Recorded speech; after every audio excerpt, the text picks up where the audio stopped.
In the massive, multi-game expanding bestiary of the Castlevania series exist some of the most iconic monsters in media, from famous movie monsters such as Frankenstein's monster, the Wolfman, or even the Dark Lord Dracula himself, alongside other creatures who are less famous in that right but still extremely popular, like the Succubus, Cthulhu, or even Legion. There are so many amazing creatures in the series, and they all stand out in their own way, but they all pale in comparison to the supreme power of my favorite monster in the series. That's right, it's the Creaking Skull.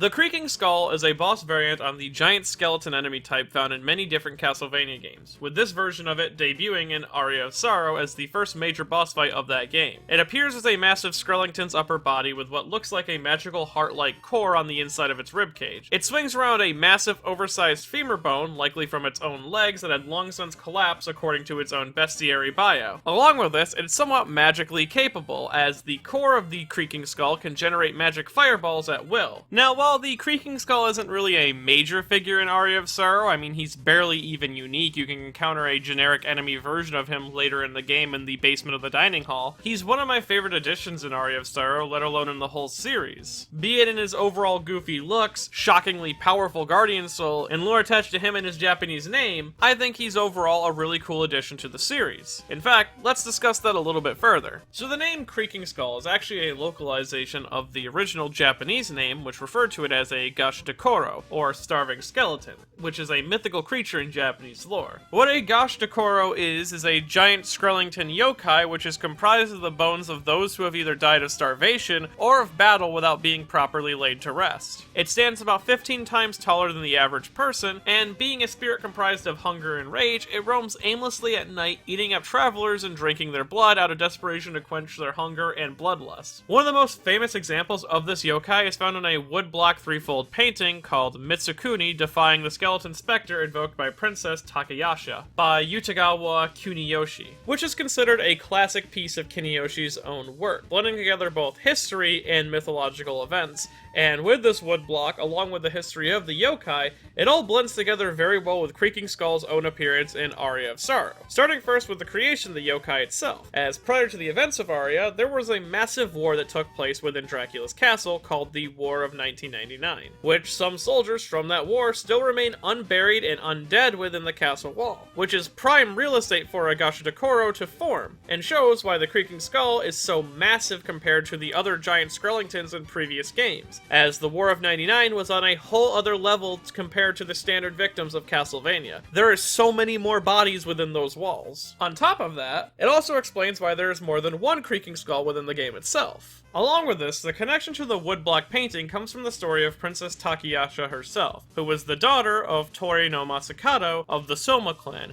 and claimed to be a sorceress herself. The painting depicts an incident later in her life where she summoned the starving skeleton to terrify one of her father's loyal retainers, Mitsukuni, who was entering the ruins of the Soma clan's ritual manor home looking for survivors post the death of her father and crushing of her rebellion against Emperor Suzaku. In short, Takayasha Hime was a powerful spellcaster who was the only living member of a royal Soma bloodline. She summoned a massive skeleton to act as a guardian for herself in the ruins of a ransacked castle post a war and rebellion, which plays pretty well into the story of Aria, with Soma being the reincarnation of Dracula and the only true heir to Castlevania, along with the Creaking Skull being classified as a guardian soul or a monster spirit which guards or protects its master in a similar vein to Takayasha Hime, which kind of makes Soma a princess. Yeah, I'd put a crown on that. And speaking of its guardian soul, let's discuss what the Creaking Skull can do for Soma. So when you defeat the Creaking Skull later in the castle, or manipulate the RNG to get it right away in the boss fight, Soma gains the spirit Guardian Big Bone, which is a soul that when activated causes the arm of the Creaking Skull wielding a giant club to emerge from Soma's body.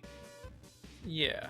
Effectively covering most of the area in front of him, and when you command it, the arm will unleash a powerful swing which covers a significant amount of the screen space with a hitbox, most importantly hitting behind him. This attack is one of the strongest in the games based on raw damage power alone, and the attack arc for being very convenient for just traveling. Along with this, it's relatively cheap for Soma to use, costing only 5 MP a second to keep out, meaning Soma can have it active for roughly 20 seconds without having to stop. Though, while it is useful, it is generally very replaceable replaceable later on in the game when you get much more powerful souls. But I still love the ability because, well, I mean, yeah.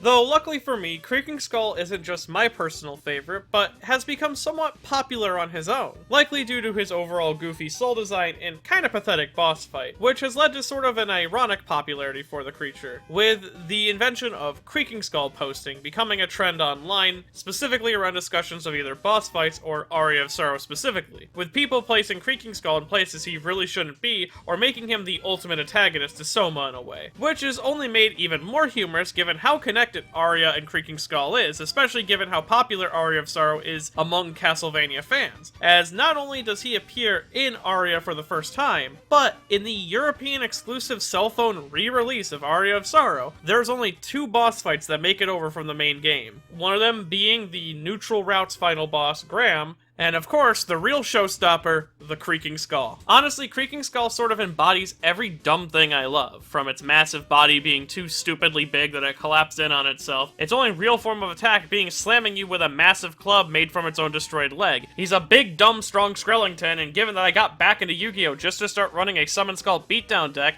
the idea of a big, dumb skeleton whose big game plan is just to hit you as hard as he possibly can until either you or it falls over, it just really appeals to me. And if you enjoyed this video and want to see more videos like in the future, I have a Patreon at patreon.com/MediNotTheBadGuy. Patreon is a very helpful tool. It helps support this channel and keeps it flowing as fluidly as it does. And if you want to support the Creaking Skull, well, I hear he's a big fan of Shimonetta, a boring world where the concept of dirty jokes doesn't exist, that you can buy at buyshimonetta.com.